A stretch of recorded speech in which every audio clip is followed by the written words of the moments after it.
মুরগির কষা মাংসের ভুনার রেসিপি। আসসালামু আলাইকুম। এ জায়গায় একটা কড়াই বসাই দিলাম, পরিমাণ মতো তেল, পেঁয়াজ কুচি, 2টা তেজপাতা, এগুলা দিয়ে এগুলার একটু ভাজি নেওয়ার পরে এই জায়গার মধ্যে লাগবো হলুদ, মরিচ, লবণ, আপনার জিরার গুঁড়া, ধনিয়ার গুঁড়া, গরম মশলার গুঁড়া, এগুলা লইলাম। আর এদিক দিয়ে আপনার পেঁয়াজটা একটু ভাজা হয়ে গেছে, ভাজা এই জায়গায় দিয়ে দিলাম আদা বাটা 2 চামচ, রসুন বাটা 2 চামচের মতো একসাথে করে দিছি দোনোটারে। দেওয়ার পরে এবার হলুদ মরিচগুলা ডালি দিয়ে মশলাটার গন্ধ গেলে গিন, এরপরে দিয়ে দিলাম এগুলা মশলাগুলা ডালি দিলাম।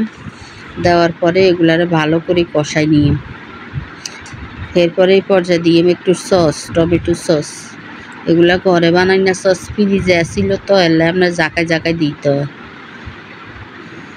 অনেক দিন হয়েছে ফ্রিজে আছে এগুলা। এরপরে পরিমাণ মতো সামান্য একটু পানি দিচ্ছি, মশলাটা যেন না হরা যায়। এগুলারে ভালো করে কষাই নিয়ম আর একটু পানি দিয়ে দিছি কষা নিলে মশলাটার গন্ধ যাইতে হইবে, এটার পানি দিয়ে দিলাম। এবার ভালো করে কষানি হয়ে গেলে এই পর্যায়ে আপনার মুরগির মাংসগুলা দিয়ে দিও, যে কষানি হয়ে গেছে এবার মাংসগুলা দিয়ে দিও।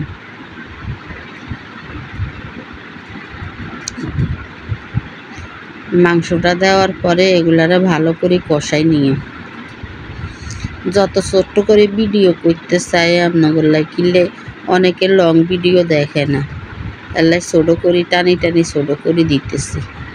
এরপরে ভালো করে এগুলারে মিক্স করি, এবার ঢাকা দিয়ে রাখি দিয়ে যতক্ষণ পর্যন্ত এগুলা কষানি না হইবে, ওগুলার তো না আরও পানি বাইরে যাবে। এরপরে একটা পাতিলের মধ্যে লই হেলাইলাম, ছোটো কড়াইয়ের মধ্যে লই এগুলারে ভালো করে করলে ঝোলটা একটু টানিয়ে এলে রেডি হয়ে যাবে। এই যে রেডি হয়ে গেছে। যদি আপনার কাছে কষা মাংসের রেসিপিটা ভালো লাগে তাহলে একটা লাইক, কমেন্ট, শেয়ার, সাবস্ক্রাইব করে দিয়েন। আসসালামু আলাইকুম। এইভাবে একবার হইলেও রান্না করে দেখেন, আসলেই খুবই মজা হয়।